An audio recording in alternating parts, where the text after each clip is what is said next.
Kings Island is one of the largest and most visited parks in all of North America, with yearly attendance over 3 million on a seasonal schedule. This leads to long lines, and that can mean time wasted while waiting in line when you could be riding more roller coasters. In this video, we will give you a step-by-step guide to spend less time waiting in line and instead maximize your time at Kings Island so you can ride all of the roller coasters multiple times in one day without fast lane passes. By using the strategies I'm about to share, I rode every single coaster at Kings Island and got 5 or more rides on multiple coasters on a fairly busy day. The simplest way to have the shortest wait times is to go to Kings Island on a weekday that is not during a holiday such as Independence Day or any other heavy attendance days. Obviously, this isn't possible for everyone, but wait times on a Saturday are typically at least twice as much as a Tuesday. Even a Sunday will have shorter wait times than a Saturday. If at all possible, just don't go on a Saturday, as you will spend so much of your time waiting in masses of people. I also use this website, qtimes.com, to help me choose what days to go to parks. It has a crowd calendar that uses historical data to predict how busy the park will be on a certain day. I find it to be a useful resource. It's not perfect, but as a general rule, it is a pretty good indicator of the crowd levels for a certain day. Also, if you can help it, try to go on a colder, more cloudy day because poor weather really drives away crowds. Rain isn't necessarily even a bad thing because it can really lead to parks clearing out. Parks won't operate their coasters in inclement weather, but even if they don't, once the bad weather clears away, most of the crowds will have left the park. However, thunderstorms and severe weather can be a problem because obviously parks won't be operating any outdoor attractions with lightning in the vicinity of the park. Because of this, visiting on days with bad weather can be a risky game, as early morning drizzles are ideal, but lasting thunderstorms throughout the day can ruin your visit.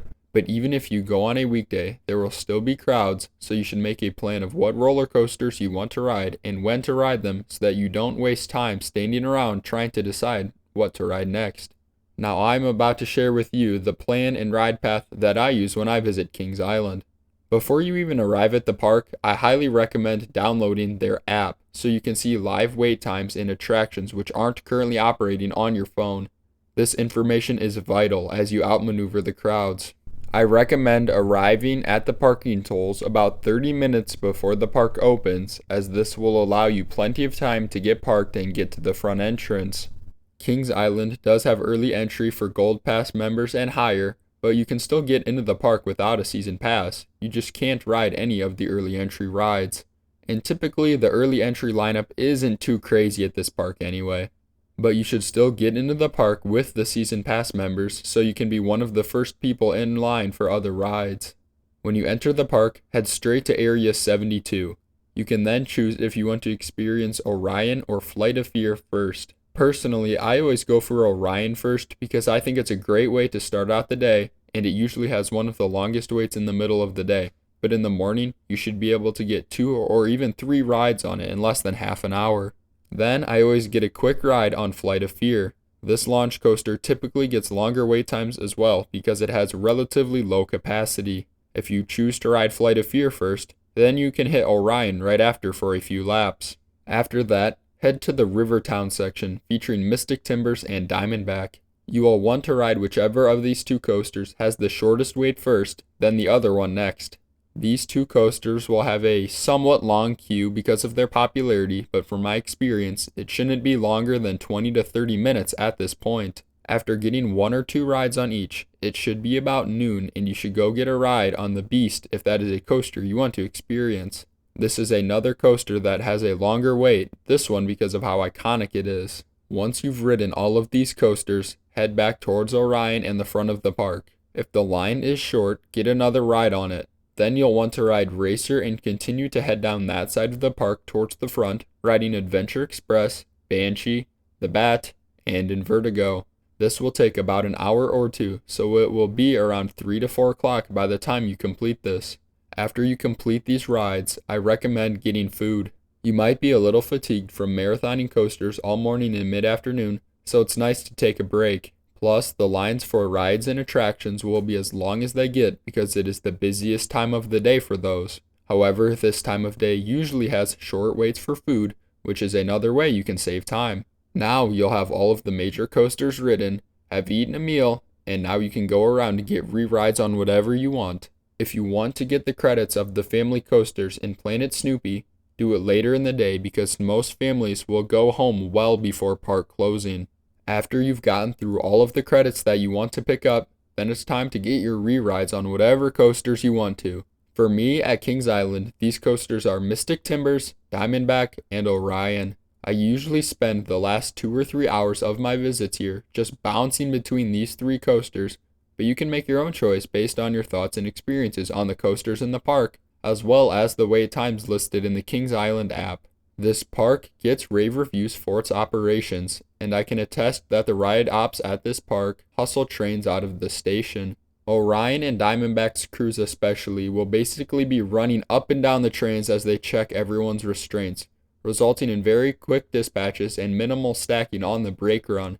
Plus, the workers are generally very friendly and accommodating for row requests, which is always nice.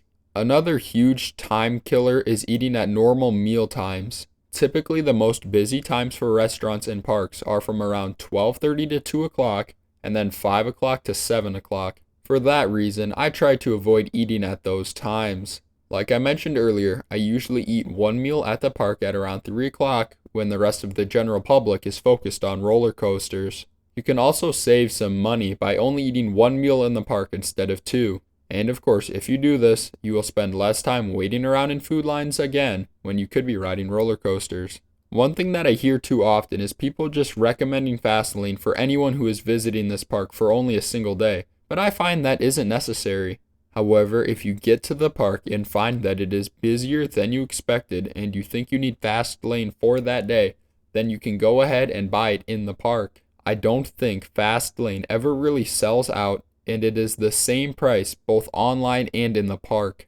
So if you buy it in advance and the weather is poor that day, the crowds will be minimal and that will basically just end up being a waste of money. Just be patient and make your final decision on Fastlane in the park. By using the tips we've given you in this video, you can be confident that you will be heading into Kings Island with all the information you need to outmaneuver the crowds and spend more time riding their elite roller coasters and less time in line.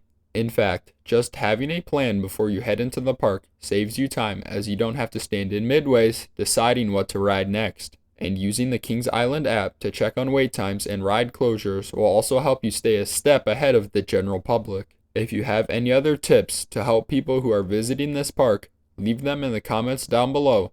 And as always, thanks for watching.